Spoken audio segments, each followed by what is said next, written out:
So today I'm going to get out my creative side, which isn't very creative, and show you how to use one of the new products, and that is the glue. So this glue is completely plastic free, as you can see, because it comes in a tin. So this is a great alternative for pritt sticks or super glues, any of that kind of stuff that always tends to come in plastic.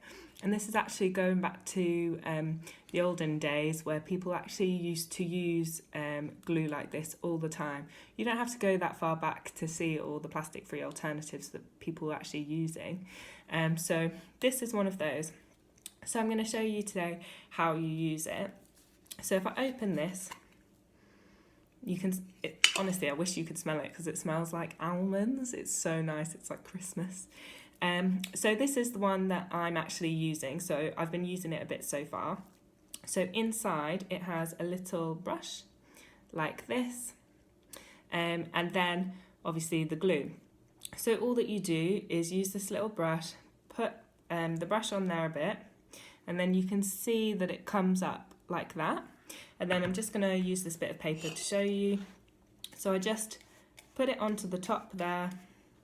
I'll put my paintbrush down, get another bit of paper, and then you just stick it on.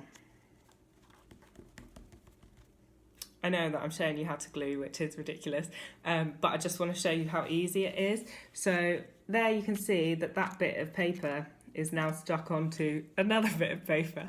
As I say, I'm not very creative. But this is the kind of thing that you could use for anything that you really need pritt stick for. I make quite a lot of photo albums, and I would stick my photos onto the photo album, and now you can use this glue instead of any pritt stick, and that will obviously save so many of those plastic tubes just making their ways into the environment, because I don't actually think that you can recycle those.